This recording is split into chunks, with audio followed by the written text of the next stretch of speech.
You have to think back, 1968, the Clean Water Act hadn't even been passed yet. You know, we had issues with poor quality effluent coming out of sewage treatment plants, more agricultural and urban impacts to the streams back then. There was very little regulation to protect rivers and streams.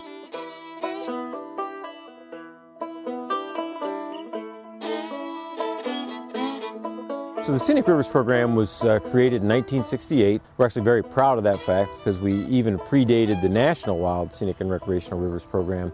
These are some of the best rivers that remain in the state with regard to water quality, biological diversity, in-stream habitat, natural stream corridors. So it's the mission of our program to work cooperatively with local units of government and conservation organizations, landowners, and other partners to try to protect these few remaining highest quality streams we have in the state for present and future generations.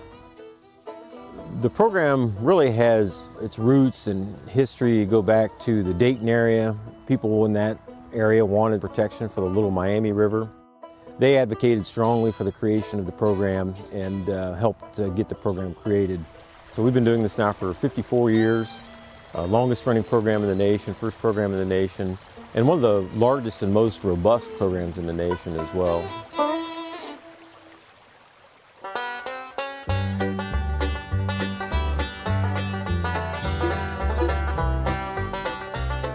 We have 15 designated rivers across the state of Ohio, capturing 830 river miles.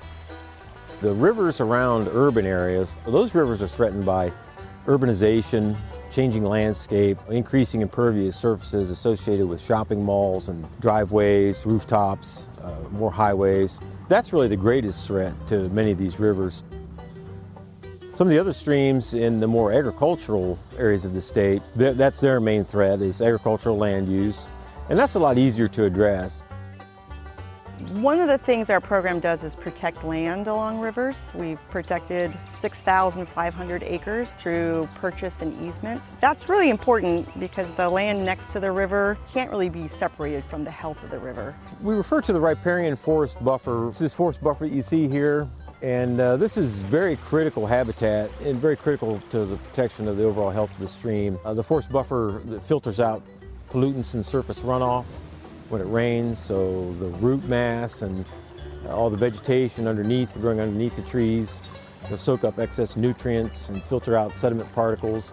Also shades the stream, which keeps the water temperatures cool and constant. The leaf litter from the trees in a stream system like this is actually the main energy source in the food chains. The leaves and the twigs and the other detritus from the trees, it falls into the stream, sinks to the bottom, and small aquatic insects and other forms of invertebrate life feed on that leaf litter, and they're in turn food for small fish and large fish and so on. So really it drives the whole food chain. We work with volunteers. They go out and monitor our rivers 3 times a year. The residents are eyes and ears. You know, they live in and near the river.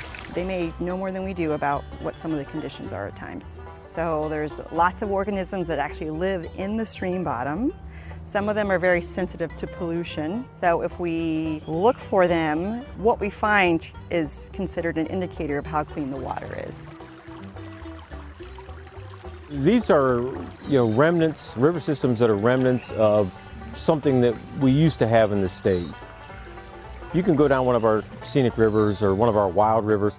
You get down in the river valley and you can see nothing but wooded hillsides, all the way up from the river, and no signs of human intrusion. Our work to protect and conserve these rivers and streams is really creating that opportunity for Ohioans.